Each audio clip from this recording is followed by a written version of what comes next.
Our group is called Grace Kaene. Kaene is the name of this community where we are seated today, and it started last year, in the year 2013.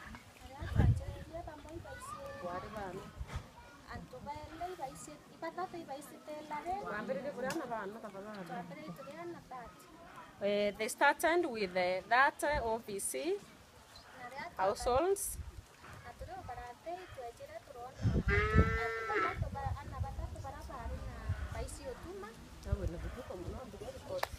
Among ourselves, when we started the group, many of us had a lot of challenges. We could not get food to eat, we could not get clothes to wear, we could not afford anything.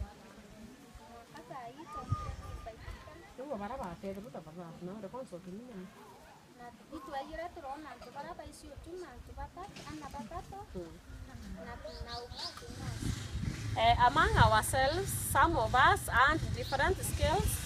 Some had skills on tailoring, others had skills on barbering, and therefore were supported with startup kits and started our own businesses.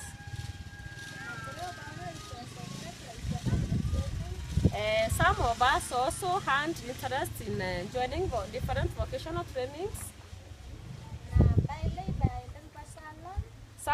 Some joined training or vocational training on hairdressing, and one of them was also taken to a vocational training on knitting, and the other one on tailoring. After they were trained for 6 months, they also received their startup kits.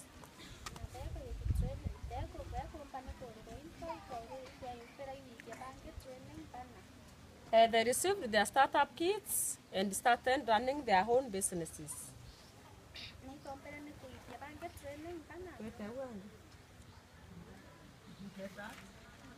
They are not saying Zoe did it.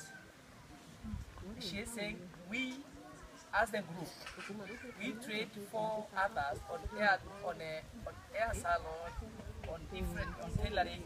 Because when we talk to them, we don't say it's Zoe that is doing it, it is your group that is doing it. For the ownership purpose. Rather than to have the program say this is Zoe program, but we want them to own it. So she's saying we trained as a group, we also took this number for training.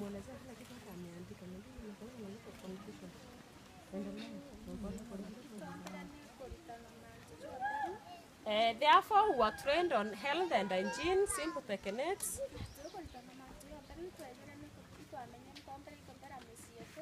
After we were trained on simple health hygiene techniques, we knew how to take care of our bodies and our compounds and wherever we are sleeping.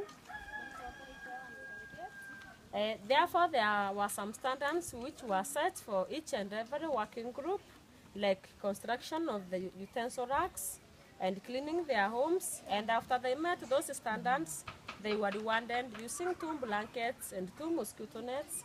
And the blankets were to make sure that they sleep in a warm and comfortable place during the cold seasons like now.